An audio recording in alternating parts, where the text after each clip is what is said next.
दो मुद्दों के ऊपर प्रेस कॉन्फ्रेंस कर रहे हैं हम लोग। पहला तो है कि दिल्ली में मैं जगह जगह घूम रहा हूँ।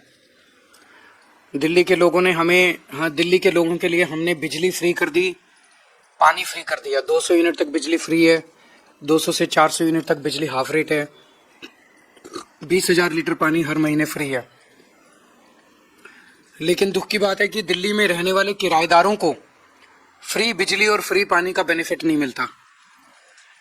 उसके अलग अलग कारण अलग अलग जगह हो सकते हैं, लेकिन जो भी कारण हो, किराएदार भी दिल्ली के रहने वाले हैं, उनको भी फ्री बिजली और फ्री पानी का बेनिफिट मिलना चाहिए।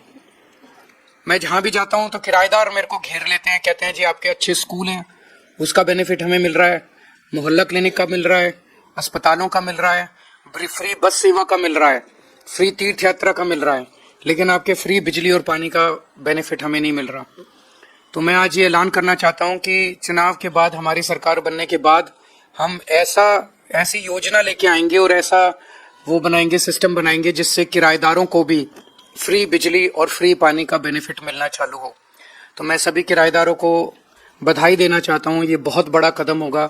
दिल्ली में अधिकतर पूर्वांचल के किराएदार आते हैं, पूर्वांचल से लोग आते हैं जो किराए पे रहते हैं, और बहुत गरीब होते हैं। मैंने देखा एक एक बिल्डिंग में 100 लोग भी रह रहे हैं, और इतनी गरीबी की हालत में और इतने उसमें जब उनको सब्सिडी का और सरकार के बेनिफिट का नहीं मिलता तो उनको बड़ी तकलीफ होती है, फाइनेंशियली उनको बड़ी दिक्कत होती है। तो उन सब लोगों को अब फ्री बिजली व पानी का बेनिफिट मिलना चालू होगा। दूसरा मुद्दा आज है कि आम आदमी पार्टी पर एक फिल्म बनी है। इस फिल्म को आज हमने पत्रकारों को देखनी थी, उनके लिए एक स्पेशल स्क्रीनिंग रखी गई थी इस फिल्म की। आज सुबह ही पुलिस ने वहां पहुंच के उसकी स्क्रीनिंग रुकवा दी और कहा कि ये स्क्रीनिंग नहीं की जा सकती। किसी भी कानून में, ये प्राइवेट स्क्रीनिंग थी, ये कोई पब्लिक स्क्रीनिंग नहीं थी। किसी भी कानून के तहत ये अलाउड नहीं है कि पुलिस इस तरह से कोई फिल्म की स्क्रीनिंग। ये कोई इलेक्शन का कैंपेन नहीं था, वहाँ कोई इलेक्शन का झंडा नहीं था, वहाँ कोई इलेक्शन की स्पीच नहीं थी, वहाँ कोई इलेक्शन के किसी पार्टी के लिए वोट नहीं था, इलेक्शन का प्रचार नहीं था, किसी पार्टी के लिए वोट नहीं मांगा जा रहा था, किसी पार्टी के खिलाफ नहीं बोला जा रहा था। एक प्राइवेट स्क्रीनिंग थी फिल्म की। तो बीजेपी इतनी क्यों डरी हुई है इस फिल्म से? मैंने तो फिल्म नहीं देखी, लेकिन मुझे बताया गया है कि इस फिल्म के अंदर आम आदमी पार्टी के नेताओं को जो जेल भेजा गया पिछले 2 साल में, उन्हें जेल भेजने के पीछे की कहानी है, और कई सारे रहस्यों से और षड्यंत्रों से ये फिल्म पर्दा उठाती है। और ये बीजेपी के गैर कानूनी और गैर संवैधानिक तरीके से, जिस तरह से बीजेपी ने आम आदमी पार्टी के नेताओं को जेल भेजा था, उस पर से वो पर्दा उठाती है, और इसीलिए बीजेपी इतनी ज्यादा डरी हुई है।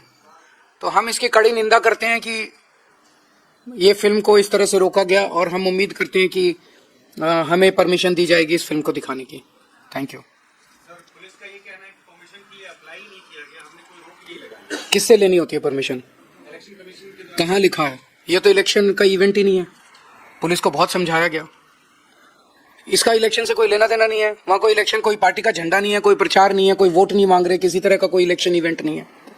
गुंडागर्दी है, तानाशाही है। मैं उम्मीद करता हूँ आनी चाहिए, सबको देखनी चाहिए, बीजेपी के कुकर्मों का सबको पता चलना चाहिए। इससे पहले 2020 के चुनाव में भी मैं ये जानना चाहता हूँ, मोदी जी पे एक फिल्म बनी थी, विवेक अग्निहोत्री ने पिछली बार बनाई थी, उसकी जितने सिनेमा हॉल्स में देश में स्क्रीनिंग हुई थी, उसमें क्या इलेक्शन कमीशन से परमिशन ली गई थी? क्या उनकी हर हॉल में स्क्रीनिंग के पहले इलेक्शन कमीशन से परमिशन ली गई थी?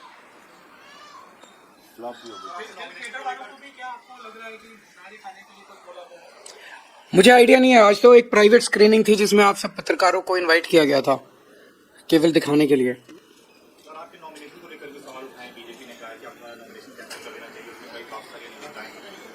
मैं समझता हूँ कि सारा ठीक है, वो बीजेपी तो पूरी कोशिश कर रही है।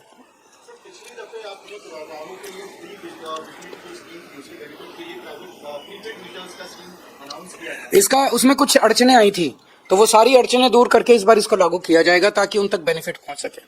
Thank you.